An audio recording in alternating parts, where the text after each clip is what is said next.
நம்ம இன்றைக்கி பார்க்க போகிற டாபிக் என்ன அப்படின்னா மெஷர்மெண்ட்ஸ். அளவைகளில் தான் வந்து நம்ம நிறைய கன்ஃபியூஸ் ஆகிறோம். ஒரு யூனிட் கொடுத்துட்டு மீட்டர்லேருந்து கிலோமீட்டருக்கு மாற்றுங்க, கிலோமீட்டர்லேருந்து மீட்டருக்கு மாற்றுங்க, இல்லை டெகாமீட்டர்லேருந்து மில்லிமீட்டருக்கு மாற்றுங்க அப்படின்னு கொடுக்கும்போது நம்ம ஒவ்வொன்றுக்கும் தனித்தனியாக வந்து ஃபார்முலா வந்து மெமரி பண்ணிவிட்டு அங்கே போய் அதை டிவைட் பண்ணணுமா இல்லை மல்டிப்ளை பண்ணணுமா அப்படின்னு கன்ஃபியூஸ் ஆகிறோம். இந்த ஒரு ஜென்ரலான மெத்தட் வந்து நம்ம தெரிஞ்சுக்கிட்டோம் அப்படின்னா எந்த யூனிட் கொடுத்தாலும் நம்மளால் ஈஸியாக அதை எந்த யூனிட் கன்வெர்ட் பண்ண சொல்கிறாங்களோ அது மாதிரி நம்மளால் மாற்ற முடியும். ஸோ அந்த ஃபார்முலா இது வந்து நான் மீட்டருக்கு மட்டும் எழுதியிருக்கேன்.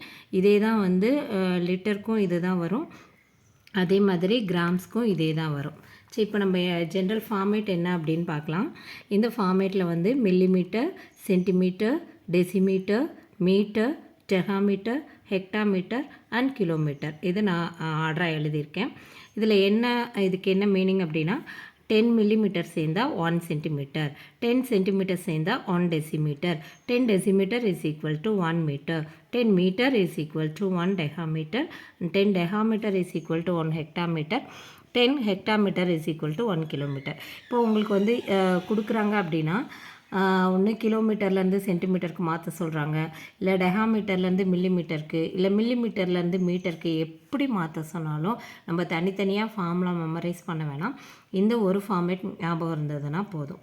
இதை ஃபஸ்ட்டு மெமரி பண்ணி வச்சுக்கோங்க. இந்த ஆர்டர் மெமரி பண்ணி வச்சுக்கோங்க. மெமரி பண்ணி வச்சுட்டு 10 அப்படிங்கிறத ஞாபகம் வச்சுக்கிட்டோன்னா நம்ம எப்பயுமே டாப் டு பாட்டம் அப்படின்னு சொன்னால் மல்டிப்ளை பண்ணுறோம். டாப் டு பாட்டம் அப்படின்னா கிலோமீட்டர்லேருந்து சென்டிமீட்டர் அந்த மாதிரி வரும்போது நம்ம மல்டிப்ளை பண்ணுறோம்.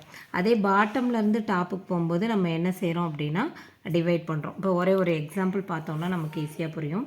இந்த சம்மில் என்ன கேட்டிருக்காங்க அப்படின்னா 975 கிலோமீட்டரை வந்து டெசிமீட்டராக நம்மளை கன்வெர்ட் பண்ண சொல்கிறாங்க.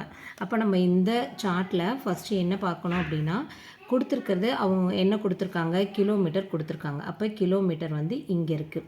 இந்த கிலோமீட்டரை நம்ம என்னவா கன்வெர்ட் பண்ண போகிறோம், டெசிமீட்டராக கன்வெர்ட் பண்ண போகிறோம். இங்கேயே நம்ம போட்டிருக்கோம், நம்ம டாப்லேருந்து டவுனுக்கு கன்வெர்ட் பண்ணணும் அப்படின்னா மல்டிப்ளை பண்ணணும். சரிங்களா? இப்போ நம்ம கொடுத்துருக்கிறது கிலோமீட்டர், அதை வந்து டெசிமீட்டருக்கு கன்வெர்ட் பண்ணுறோம். இப்போ கன்வெர்ட் பண்ணுறோம் அப்படின்னா நடுவில் எத்தனை யூனிட்ஸ் இருக்குது அப்படின்னு சொல்லி பார்க்கணும். சரிங்களா? நடுவில் எத்தனை யூனிட்ஸ் இருக்குது, 1 2 3 யூனிட். 3 யூனிட் இருந்தால் 4 0 போடணும் அப்படின்னு ஞாபகம் வச்சுக்கோங்க. இப்போ 4 0 நம்ம மேலேருந்து கீழே வரனால மல்டிப்ளை பண்ணுறோம். So 1 kilometre is equal to 1 போட்டுட்டு ஹவு மெனி ஜீரோஸ், 4 0 போடணும். ஏன்னா இங்கே 1 2 3 யூனிட் இருக்கனால 1 2 3 + 1 4. எதுவுமே இல்லை அப்படின்னா ஒரு 0 போடணும். இப்போ சென்டிமீட்டர் டு மில்லிமீட்டர்னால் 1 0 போடணும், 10 அர்த்தம். இங்கே வந்து 3 யூனிட் இருக்கனால 4 ஜீரோஸ் போடுறோம். இப்போ 1 கிலோமீட்டர் இஸ் ஈக்குவல் டு இங்கே என்னவா கன்வெர்ட் பண்ண போகிறோம், decimetre. So it is 10,000 decimetre. ஓகேங்களா? இப்போ என்ன நமக்கு கொஷின் என்ன அப்படின்னா 975 கிலோமீட்டர். இது வந்து டாப் டு பாட்டம். ஸோ நம்ம மல்டிப்ளை பண்ணணும். ஸோ 975 இன்ட்டு திஸ் 10,000 மல்டிப்ளை பண்ணிட்டாலே அது டெசிமீட்டராக கன்வெர்ட் ஆயிரும். மல்டிப்ளை பண்ணுறது ரொம்ப ஈஸி. என்ன நம்பரோ அதை அப்படியே போட்டுட்டு ஜீரோஸ் மட்டும் இருக்கனால ஜீரோஸ் ஆட் பண்ணால் போதும். 975 how many zeros, 4 zeros. So 1 2 3 4 that's the answer. இப்போ நம்ம கன்வெர்ட் பண்ணிட்டோன்னா இதை வந்து கிலோமீட்டரை டெசிமீட்டராக கன்வெர்ட் பண்ணிட்டோம். ஸோ டெசிமீட்டர் இது ஆன்சர். என்ன